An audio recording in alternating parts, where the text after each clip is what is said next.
नमस्कार, मैं हूं प्रमोद और आप देखना शुरू कर चुके हैं दी सड़कनामा.com। इस वक्त मैं आपको तस्वीरें हरियाणा के बड़ौदा हलके की दिखा रहा हूं। ये गांव है जसराना, जहां पे पूर्व मुख्यमंत्री ओम प्रकाश चौटाला पहुंचे हैं इस बस यात्रा के साथ और इनेलो प्रत्याशी के पक्ष में मतदान की अपील कर रहे हैं। मैं आपको तस्वीरें इस वक्त दिखा रहा हूँ, लाइव तस्वीरें जसराना गाँव की, जहाँ पे इंडियन नेशनल लोकदल के सुप्रीमो ओम प्रकाश चौटाला पिछले 2 दिनों से गांव-गांव जा रहे हैं और इंडियन नेशनल लोकदल के प्रत्याशी जोगिंदर मलिक है उनके पक्ष में वोट की अपील कर रहे हैं और काफ़ी संख्या में जो लोग हैं वो यहां पे एकत्रित है। मैं आपको तस्वीरें इस वक्त लाइव दिखा रहा हूं। ओम प्रकाश चौटाला की तस्वीरें आपको नज़र आ रही हैं। जसराना गाँव की तस्वीरें इस वक्त मैं आपको दिखा रहा हूँ। दूसरे दिन का ये कार्यक्रम है जहाँ पर वोट की अपील है वो करने के लिए पहुँचे हैं ओम प्रकाश चौटाला।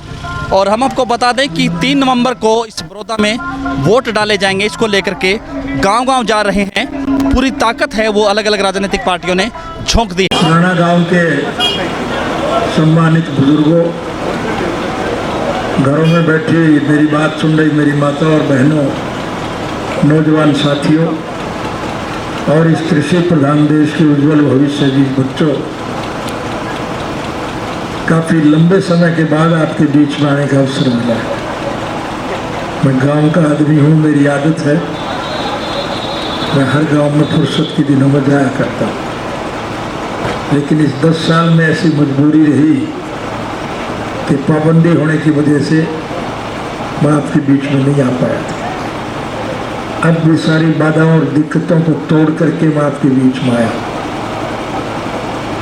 और इस विधानसभा क्षेत्र के 54 गाँव में एक व्यक्ति से तो संपर्क नहीं कर पाऊंगा, लेकिन गांव में सामूहिक तौर पर सबसे मिल करके बात करके आऊँगा।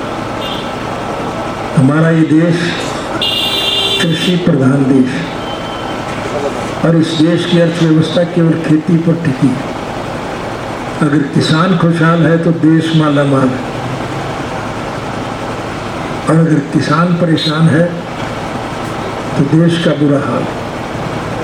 और मौजूदा सरकार किसान विरोधी सरकार है। इस किस्म के कानून बनाए जाते हैं जिसकी वजह से किसान के सामने दिक्कतें आती हैं, परेशानी आती है और योजनाबद्ध तरीके से लोगों से इस किस्म के टैक्स वसूल किए जाते हैं जो सारा पैसा देश के मुट्ठी भर बड़े जो औद्योगिक घराने, कोई अंबानी है, अडानी है, ऐसे लोगों के पास जाता है और उनसे ये लुटेरे सीधा लूटने का काम करता है। आज हालत तो ये है कि किसान के उत्पादन का भी सरकार खरीद नहीं करती।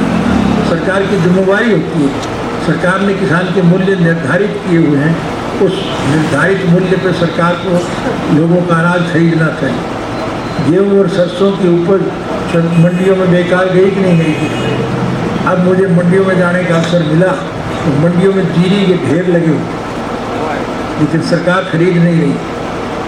किसान ट्रैक्टर ट्राली भर करके लेके जाता है, उसमें से 2-2.5 कुंटल खरीदते हैं और बाकी किसान ट्रैक्टर लेके घर वापस आते हैं। इससे ज़्यादा अजीब बात क्या होगी कि किसान अपना उत्पादन बेचने के लिए लेके जाए और बिके नहीं, वापस घर में लेके आए और 2-2.5 क्विंटल जो उसका बिक जाता है उसकी पेमेंट नहीं हो रही। ये हालत आज है, किसान बर्बाद हो गया है। आज दुकानदारों की भी काम चौपट हो गई। कारखाने जो हमारी सरकार के वक्त में लगे थे सब बंद हो गए, उन कारखानों के कर्मचारियों की छुट्टी हो गई, मजदूरों की मजदूरी समाप्त है। हर वर्ग का आदमी मौजूदा शासन तंत्र से दुखी है, परेशान। इस देश में उर्दू का एक मुहावरा है, आवाज़ खलक नकारा खुदा, कि जनता की जो आवाज़ होती है वो भगवान का नगाड़ा होता है।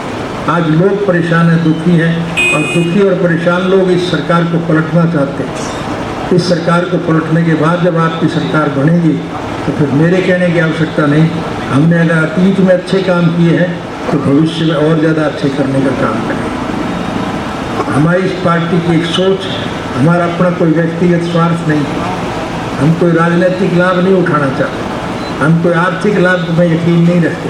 हम तो स्वर्गीय चौधरी देवीलाल जी की नीतियों का अनुसरण करते हैं। स्वर्गीय चौधरी देवीलाल जी कहा करते थे कि आम नागरिक की मूलभूत जरूरियात, रोटी, कपड़ा, शिक्षा और स्वास्थ्य का प्रबंध सरकार करे। ये हमारी आम मूलभूत जरूरियात है, लेकिन वो जरूरत भी पूरी सरकार के द्वारा नहीं होती। उन्होंने सारी उम्र संघर्ष किया। हमारी तो केवल एक सोच है कि हम उनके स्वप्नों को साकार कर सकें। जो संघर्ष उन्होंने किया हम उसी हिसाब से चल रहे हैं। हम उनके नक्शे कदम पर चलते हुए इस प्रदेश में नया माहौल कायम करने के लिए आज आपके दरबार में मैं हाजिर हुआ हूँ। आपसे निवेदन करूँगा, मेरा व्यक्तिगत स्वार्थ नहीं है, हम हरियाणा प्रदेश के लोगों के हितों की रक्षा के लिए आपसे अपील करने आए हैं कि 3 नवंबर को होने वाले चुनाव में हमारी पार्टी इंडियन नेशनल लोकदल के प्रत्याशी जोगेंद्र सिंह मलिक जितने उम्मीदवार लड़ रहे हैं आप उनको पूरी तरह से जांच करके देखो। हमारा उम्मीदवार उनमें सबसे ठीक मिलेगा।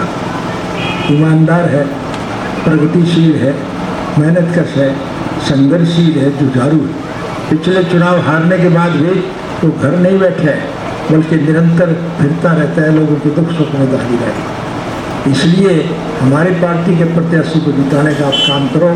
फिर सरकार आपकी बनेगी और सरकार जब आपकी बनेगी तो फिर मेरे कहने की जरूरत नहीं। अगर अतीत में हमने अच्छे काम किए हैं तो भविष्य में और ज़्यादा अच्छे करने का काम। तो अभी आपने सुना पूर्व मुख्यमंत्री ओम प्रकाश चौटाला को। ओम प्रकाश चौटाला बड़ौदा हल्का के तमाम गांव में जाकर के इनेलो प्रत्याशी जोगिंदर सिंह मलिक उनके पक्ष में वोट की अपील कर रहे हैं। और मैं आपको तस्वीरें इस वक्त दिखा रहा हूं गांव जसराना की, जहां पे अभी अभी पूर्व मुख्यमंत्री ओम प्रकाश चौटाला ने लोगों को संबोधित किया है और इनेलो के पक्ष में मतदान की अपील की है। लगातार हमारे साथ बने रहिए, हमारे यूट्यूब चैनल को आप सब्सक्राइब कर दीजिए। और अगर ये वीडियो आप फेसबुक, ट्विटर और इंस्टाग्राम पे देख रहे हैं तो हमारे पेज को फॉलो करना ना भूलें। बहुत बहुत शुक्रिया।